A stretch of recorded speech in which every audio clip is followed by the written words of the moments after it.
ಶಾಸಕ ಜನಾರ್ದನ ರೆಡ್ಡಿ ಅವರ ಹತ್ಯೆಗೆ ಸಂಚು ನಡೆದಿತ್ತ ಅನ್ನುವಂತಹ ಆರೋಪ ಸ್ವತಃ ಜನಾರ್ದನ ರೆಡ್ಡಿಯೇ ಮಾತನಾಡೋ ಮೂಲಕವಾಗಿ ಈ ಆರೋಪವನ್ನ ಮಾಡ್ತಾ ಇದ್ದಾರೆ. ರೆಡ್ಡಿ ನಿವಾಸದ ಮುಂಭಾಗ ಬ್ಯಾನರ್ ಅಳವಡಿಕೆ ವಿಚಾರದಲ್ಲಿ ಎದ್ದಂತಹ ಒಂದು ಸಣ್ಣ ಗಲಾಟೆ ಈಗ ದೊಡ್ಡ ಮಟ್ಟಿಗೆ ಹಬ್ಬಿದೆ.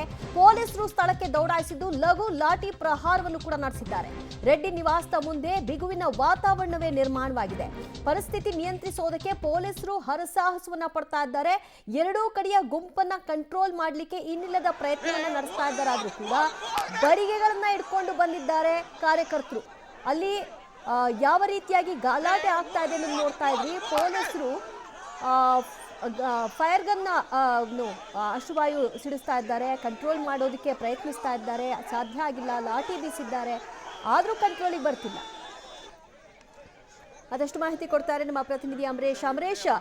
ಬ್ಯಾನರ್ ವಿಚಾರ ಒಂದು ನೆಪನ ಜನಾರ್ದನ ರೆಡ್ಡಿ ಹೇಳೋ ಹಾಗೆ ದಿವ್ಯ ಜೊತೆ ಈಗ ಎರಡೂ ಕಡೆಯವರು ಅಂದ್ರೆ ಒಂದು ಕಡೆಗೆ ಜನಾರ್ದನ್ ರೆಡ್ಡಿ ಅವರು ಬ್ಯಾನರ್ ವಿಚಾರ ನೆಪ ಇಟ್ಕೊಂಡು ನಮ್ಮ ಮೇಲೆ ಗಲಾಟೆಗೆ ಬಂದ್ರು ಅಂತ ಹೇಳ್ತಾರೆ.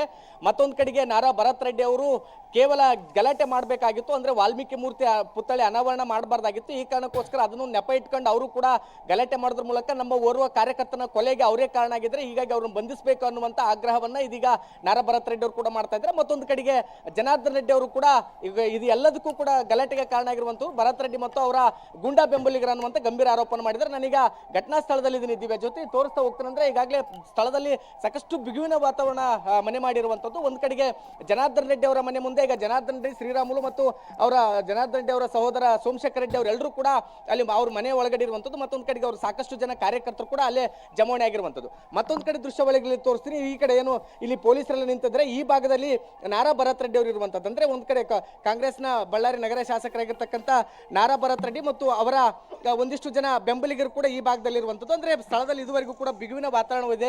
ಸಾಕಷ್ಟು ಬಾರಿ ಪೊಲೀಸರು 4-5 ಬಾರಿ ಲಾಠಿ ಚಾರ್ಜ್ ಅನ್ನು ಮಾಡಿದ್ದಾರೆ, ಒಂದು 5-6 ಬಾರಿ ಗಾಳಿಯಲ್ಲಿ ಗುಂಡನ್ನು ಕೂಡ ಹಾರಿಸಿದ್ದಾರೆ. ಅಂದ್ರೆ ಎಷ್ಟೇ ಸತತ ಪ್ರಯತ್ನ ಮಾಡಿದ್ರು ಸಹಿತ ಪರಿಸ್ಥಿತಿ ಮಾತ್ರ ಕಂಟ್ರೋಲಿಗೆ ಬರ್ತಿಲ್ಲ. ಹೀಗಾಗಿ ಹೆಚ್ಚುವರಿ ಪೊಲೀಸರನ್ನು ಕೂಡ ಈಗ ಸ್ಥಳದಲ್ಲಿ ನಿಯೋಜನೆ ಮಾಡುವಂತ ಕೆಲಸವನ್ನ ಇದೀಗ ಪೊಲೀಸರು ಮಾಡ್ತಾ ಇದ್ದಾರೆ. ಗಲಾಟೆಯಲ್ಲಿ ಓರ್ವ ಕಾರ್ಯಕರ್ತ ಅಂದ್ರೆ ಕಾಂಗ್ರೆಸ್ ಕಾರ್ಯಕರ್ತ ರಾಜಶೇಖರ್ ಅನ್ನುವಂತ ಕಾರ್ಯಕರ್ತ ಕೂಡ ಇದೀಗ ಅಸುನೀಗಿರುವಂತದ್ದು. ಮತ್ತೊಂದು ಕಡೆಗೆ ಎರಡೂ ಕಡೆಯ ಸಾಕಷ್ಟು ಕಾರ್ಯಕರ್ತರಿಗೆ ಗಾಯಗಳಾಗಿರುವಂತದ್ದು. ಅದ್ರ ಜೊತೆಗೆ ಪೊಲೀಸರ ಮೇಲೆ ಕೂಡ ಕಲ್ತೂರಾಟ ಆಗಿರುವಂತದ್ದು. ಪೊಲೀಸರು ಕೂಡ ಒಂದು 5-6 ಜನ ಪೊಲೀಸರು ಕೂಡ ಈ ಒಂದು ಘಟನೆಯಲ್ಲಿ ಗಾಯಗೊಂಡಿದ್ದಾರೆ. ದಿವ್ಯ ಜೊತೆ ಒಟ್ಟಾರೆಯಾಗಿ ಒಂದು ಬ್ಯಾನರ್ ಕಟ್ಟುವ ವಿಚಾರಕ್ಕೆ ಸಂಬಂಧಪಟ್ಟಂತೆ ನಡೆದಂತ ಏನು ಗಲಾಟೆ ಶುರುವಾದಂತ ಗಲಾಟೆ ನಿಂತಿದ್ದು ಈಗ ಓರ್ವ ಯುವಕನ ಕೊಲೆಯಲ್ಲಿ ಅಂತ್ಯವಾಗಿರುವಂತದ್ದು. ಒಟ್ಟಾರೆಯಾಗಿ ಇದು ಬಹುಶಃ ಬ್ಯಾನರ್ ಅನ್ನುವಂಥದ್ದು ನೆಪ ಮಾತ್ರ, ಆದ್ರೆ ಇಲ್ಲಿ ರಾಜಕೀಯ ಜಿದ್ದಾಜಿದ್ದಿನ ಇಡೀ ಘಟನೆಗೆ ಕಾರಣ ಆಯಿತು. ಈಗ ಓರ್ವ ಯುವಕನ ಕೊಲೆ ಆಯಿತು. ಮತ್ತೊಂದು ಕಡೆಗೆ ಇದುವರೆಗೂ ಕೂಡ ಪರಿಸ್ಥಿತಿ ಬೂದಿ ಮುಚ್ಚಿದ ಕೆಂಡದಂತಿರುವಂತದ್ದು. ಸ್ಥಳದಲ್ಲಿ ಪೊಲೀಸರು ಬೀಡು ಬಿಟ್ಟಿದ್ದಾರೆ. ಎಲ್ಲಿ ನೋಡಿದ್ರು ಕೂಡ ಸೈರನ್ಗಳೇ ನಮಗೆ ಕಾಣಿಸುತ್ತೆ ದಿವ್ಯ ಜೊತೆ. ಅಂದ್ರೆ ಈಗಾಗಲೇ ಬಳ್ಳಾರಿ ಜಿಲ್ಲೆಯಲ್ಲಿದ್ದಂತ ಎಲ್ಲಾ ಬಹುತೇಕ ಪೊಲೀಸ್ ಠಾಣೆಯ PSIಗಳು ಮತ್ತೆ ಸಿಪಿಐಗಳು DYSP ಎಲ್ಲರೂ ಕೂಡ ಸ್ಥಳದಲ್ಲೇ ಮೊಕ್ಕ ಮೂಡಿದ್ದಾರೆ. ಆದ್ರೆ ಯಾವಾಗ ಏನಾಗುತ್ತೆ ಅನ್ನುವಂಥದ್ದು ಯಾರಿಗೂ ಕೂಡ ಗೊತ್ತಿಲ್ಲ.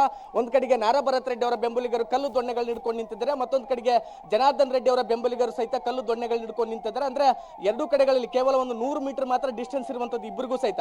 ಹೀಗಾಗಿ ಪೊಲೀಸರು ಕೂಡ ಸಾಕಷ್ಟು ಅಲರ್ಟ್ ಆಗಿದ್ದಾರೆ. ಅದು ಎಷ್ಟೇ ಬಾರಿ ಲಾಠಿ ಚಾರ್ಜ್ ಮಾಡಿದ್ರು ಸಹಿತ, ಎಷ್ಟೇ ಬಾರಿ ಗಾಳಿಯಲ್ಲಿ ಗುಂಡಾರಿಸಿದ್ರು ಕೂಡ ಯಾರು ಕೂಡ ಚದರ್ತಾ ಇಲ್ಲ.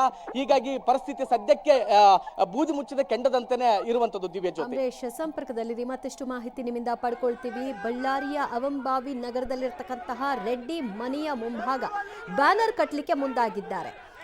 ಅಲ್ಲಿ ವಾಲ್ಮೀಕಿ ಪ್ರತಿಮೆಯನ್ನ ಅನಾವರಣ ಮಾಡ್ತಾ ಇರೋ ಹಿನ್ನೆಲೆಯಲ್ಲಿ ಜನವರಿ 3ನೇ ತಾರೀಕು ಎಲ್ಲೆಡೆ ನಾವು ಬ್ಯಾನರ್ ಕಟ್ತಾ ಇದ್ದೀವಿ. ಅದರಂತೆ ಇಲ್ಲೂ ಕೂಡ ಕಟ್ಲಿಕ್ಕೆ ಹೋಗಿದ್ವಿ. ಆದ್ರೆ ಅದಕ್ಕೆ ತಗಾದೆಯನ್ನ ಅವರು ತೋರಿದ್ರು. ಆನಂತರ ಗಲಾಟೆ ಆರಂಭ ಮಾಡಿದ್ದೆ ಅವರು ಅನ್ನೋದು ಈ ಕಡೆಯ ಭರತ್ ರೆಡ್ಡಿ ಬೆಂಬಲಿತರ ವರ್ಷನ್ನು. ಆದ್ರೆ ಜನಾರ್ದನ ರೆಡ್ಡಿ ಹೇಳ್ತಾರೆ, ಇಲ್ಲ, ನನ್ನ ಹತ್ಯೆಗಾಗಿಯೇ ಶಾಸಕ ನಾರಾ ಭರತ್ ರೆಡ್ಡಿ, ಆಪ್ತ ಸತೀಶ್ ರೆಡ್ಡಿ, ಭರತ್ ರೆಡ್ಡಿ ತಂದೆ ಸೂರ್ಯನಾರಾಯಣ ರೆಡ್ಡಿ ಇವರೆಲ್ಲರೂ ಕೂಡ ಸಂಚನ ರೂಪಿಸಿದ್ರು. ಇದೊಂದು ನೆಪ ಮಾತ್ರ. ನನ್ನನ್ನ ಹತ್ಯೆ ಮಾಡಬೇಕು ಅಂತ 4 ಬಾರಿ ಫೈರಿಂಗ್ ಮಾಡಿದ್ದಾರೆ. ಒಂದು ಗುಂಡು ನನ್ನ ಕೈಯಲ್ಲಿದೆ ನೋಡಿ, ಇನ್ನುಳಿದದ್ದು ನಮ್ಮ ಆಪ್ತರ ಬಳಿ ಸಿಕ್ಕಿದೆ. ಅದೆಲ್ಲವನ್ನೂ ನಿಮ್ಮ ಮುಂದೆ ತೋರಿಸ್ತೀನಿ. ಇದನ್ನ ಮಾಡಿರೋದು ಭರತ್ ರೆಡ್ಡಿಯ ಗನ್ ಮ್ಯಾನ್. ಈ ಶೂಟ್ ಅನ್ನ ಮಾಡಿದ್ರು ಭರತ್ ರೆಡ್ಡಿಯ ಗನ್ ಮ್ಯಾನ್ ಅನ್ನುವಂತಹ ಆರೋಪವನ್ನ ಮಾಡ್ತಾ ಇದ್ದಾರೆ. ಸದ್ಯ ಸ್ಥಳದಲ್ಲಿ ಬಿಗುವಿನ ವಾತಾವರಣ. ಕಾರಣ ಈಗಾಗಲೇ ಎಲ್ಲಾ ನಾಯಕರು ಅಲ್ಲಿ ಹೋಗಿದ್ದಾರೆ. ಭರತ್ ರೆಡ್ಡಿ ಹೋಗಿದ್ದಾರೆ, ಶ್ರೀರಾಮುಲು ಹೋಗಿದ್ದಾರೆ, ಜನಾರ್ದನ ರೆಡ್ಡಿ ಹೋಗಿದ್ದಾರೆ.